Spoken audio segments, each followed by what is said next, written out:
Assalamualaikum warahmatullahi wabarakatuh. Saya Andi Hayal Hakim. Hari ini di pertemuan ke-14 ini kita akan bahas tentang batuan. Awalnya kita akan bahas dulu tentang apa itu batuan, kemudian bagaimana klasifikasi batuan. Jadi pada segmen ini kita hanya akan membahas tentang pengertian batuan dan juga pendahuluan tentang batuan beku. Di minggu-minggu berikutnya kita akan bahas tentang batuan sedimen dan juga batuan metamorf. Kita awali penjelasan tentang batuan beku.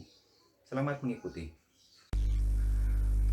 Pertama-tama kita lihat dulu definisi dari batuan. Jadi batuan itu adalah benda padat yang koheren. Kemudian dia terbentuk secara natural di alam, bisa tersusun dari satu mineral ataupun lebih dari satu mineral. Ada 3 jenis batuan yang umumnya dipelajari. Yang pertama adalah batuan beku atau igneous rock. Yang kedua adalah batuan sedimen atau sedimentary rock. Dan yang ketiga adalah batuan metamorf atau metamorphic rock. Pada beberapa referensi kadang-kadang batuan piroklastik itu juga dimasukkan. Dan kali ini kita belajar tentang siklus batuan. Jadi siklus batuan itu dimulai dari magma yang terbentuk dari lelehan dari inti bumi ataupun dari mantel.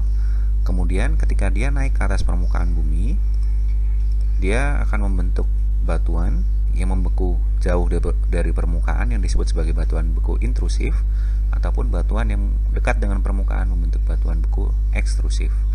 Ketika dia terlempar dari gunung berapi seperti ini, maka ada batuan yang disebut sebagai batuan piroklastik. Semua batuan yang ada di kerak bumi ini ketika dia lapuk dan erosi, maka dia akan terbawa ke tempat yang lebih rendah, tertransport dan mengendap untuk membentuk sedimen. Dan sedimen ini ketika dia mengalami proses yang disebut sebagai burial, sedimentasi, kompaksi dan sementasi, maka akan terbentuk yang disebut sebagai batuan sedimen.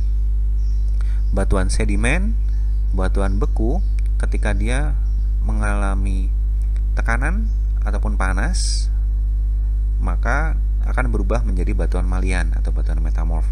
Dan batuan metamorf sendiri itu juga bisa membentuk batuan metamorf yang lain, sehingga batuan malihan ini bisa berasal dari batuan beku, sedimen ataupun batuan metamorf. Dan ketika dia meleleh, dia akan kembali lagi sebagai magma dan akan membentuk siklus batuan seperti yang tadi. Kalau kita lihat dari grup mineral yang sudah kita pelajari pada pertemuan yang dulu, hampir 90% kerak bumi itu tersusun oleh mineral silikat, di mana silikat ini tersusun antara lain oleh felspar, alkali felspar, kuarsa, piroksen, amfibol, mika dan juga lempung. Dan sisanya sekitar 8% itu tersusun oleh batuan non silikat, yaitu karbonat, oksida, sulfida dan kelas yang lain. Sehingga kalau kita sebagai orang kebumian, ketika kita akan melakukan penambangan, pengolahan, rata-rata ini adalah batuan-batuan yang menjadi target kita. Sedangkan mineral-mineral silikat umumnya menjadi pengotor. Sudah dijelaskan ada 3 jenis batuan, yaitu batuan beku, sedimen dan juga batuan metamorf. Sekarang kita akan bahas dulu tentang batuan beku.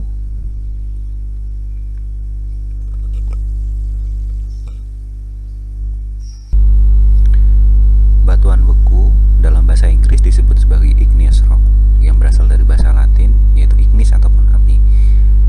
Batuan beku ini terbentuk dari kristalisasi magma dalam bentuk cair yang berasal dari kerak bumi bagian bawah ataupun dari mantel bagian atas bumi. Ketika dia membeku, dia akan bisa membeku jauh dari permukaan ataupun dia bisa membeku dekat permukaan. Laju pendinginan dari magma itu akan menentukan batuan yang akan terbentuk. Ketika dia membeku sangat cepat, maka ukurannya akan ukuran kristal itu relatif kecil. Sedangkan ketika batuan itu membeku dengan lebih lambat, ukuran kristal yang terbentuk akan jauh lebih besar. Ketika dia membeku dengan sangat cepat, maka umumnya batuan ini akan bentuknya memipih karena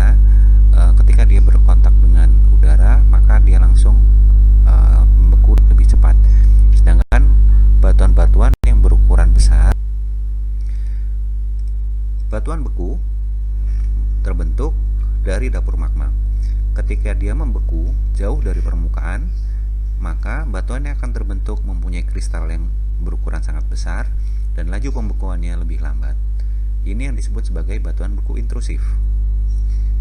Sedangkan ketika magma naik ke atas permukaan dan membentuk gunung berapi seperti ini misalkan, dia akan membentuk batuan yang mempunyai kristal yang lebih halus dan juga sifat pembekuannya lebih cepat. Ini yang disebut sebagai batuan beku ekstrusif. Sekali lagi, batuan beku intrusif itu jauh dari permukaan, sedangkan batuan beku ekstrusif dia dekat dengan permukaan. Ada beberapa istilah yang digunakan untuk menyatakan batuan beku intrusif. Yang pertama, ada yang disebut sebagai batolit ketika dia berukuran lebih dari 100 km persegi. Ada yang disebut sebagai stok ketika dia berukuran kurang dari 100 km persegi. Ada yang disebut sebagai dike ketika dia memotong semua perlapisannya. Tetapi jika dia sejajar dengan perlapisan, maka ini disebut sebagai. Ini adalah gambar yang menunjukkan proses intrusi batuan. Intrusi artinya memotong, pasti umurnya lebih muda dibandingkan batuan yang dipotong. Di sini kita bisa lihat batuan yang berwarna terang ini adalah intrusi, sedangkan batuan sampingnya yang berada di yang berwarna abu-abu gelap ini adalah batuan yang lebih tua. Kita bisa lihat juga ketika batuan intrusi ini memotong batuan yang lebih tua, maka akan nampak adanya perubahan di tepi-tepi batuan yang umurnya lebih tua, sehingga kita bisa lihat adanya gradasi warna di batuan yang lebih tua ini. Ini yang disebut sebagai intrusi. Ini adalah contoh lain dari proses intrusi. Batuan yang berwarna lebih terang ini adalah gabbro, sedangkan batuan yang berwarna gelap ini adalah piroksenit. Kita bisa lihat fragmen dari piroksenit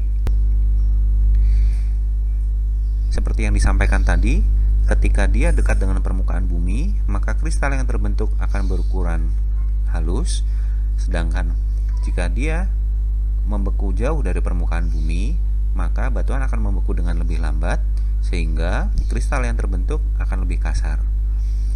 Pada gambar di tengah ini, kita bisa lihat berbagai terminologi untuk menyatakan intrusi. Ada yang disebut sebagai seal ketika dia sejajar dengan perlapisan, dike ketika dia memotong semua perlapisan, lakolit ketika dia membentuk seperti gelembung tetapi bentuknya mengarah ke atas, batolit ketika dia membeku dengan ukuran yang sangat besar, sedangkan ukuran yang lebih kecil disebut sebagai pluton. Kemudian ketika magma chamber, ketika magma ini naik ke permukaan melalui jalur konduit, maka akan terbentuk gunung berapi yang akan memberikan abu ketika dia meletus. Dan ketika si gunung ini sudah tidak mempunyai aktivitas lagi, maka akan terbentuk leher-leher gunung api yang bentuknya seperti ini.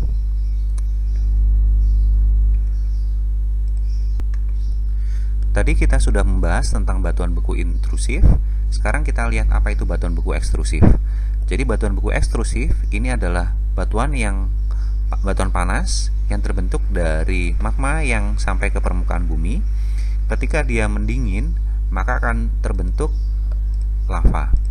Dan lava ini ketika dia mengalir, maka akan membentuk seperti bantal, sehingga tekstur ini disebut sebagai lava bantal.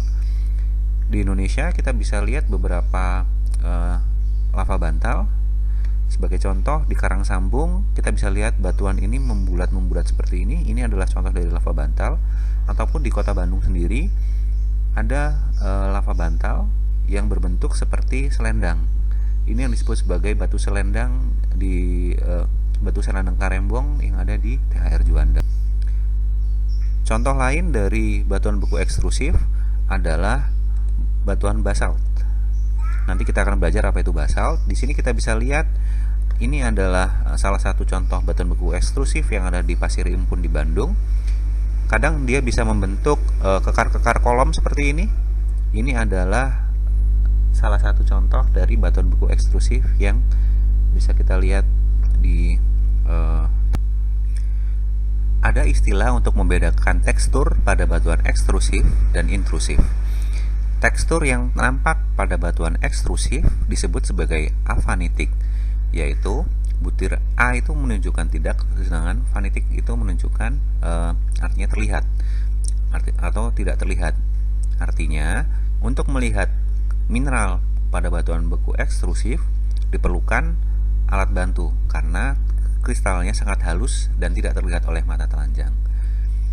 Kebalikannya, pada batuan beku intrusif, tekstur mineral dapat diamati dengan menggunakan mata telanjang, sehingga kita bisa melihat mineral yang ada di batuan berwarna kuning ini berukuran jauh lebih kasar atau lebih besar dibandingkan batuan yang ada di sebelah kiri.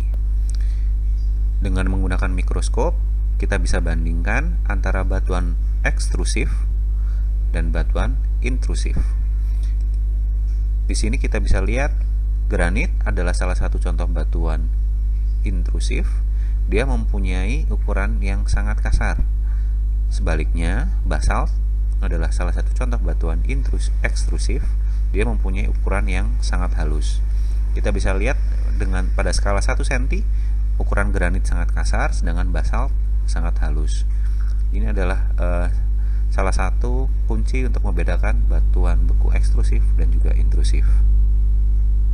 Hari ini kita sudah belajar tentang pengertian batuan, klasifikasi batuan, di mana batuan itu terbagi menjadi 3. Yang pertama adalah batuan beku, kemudian yang kedua adalah batuan sedimen, dan ketiga adalah batuan metamorf. Dan batuan beku sendiri, di pertemuan kali ini kita baru bahas di bagian awal, di mana batuan beku akan terbagi menjadi 2. Yang pertama adalah batuan beku intrusif, yang membeku jauh dari permukaan sehingga menghasilkan kristal yang berukuran sangat besar.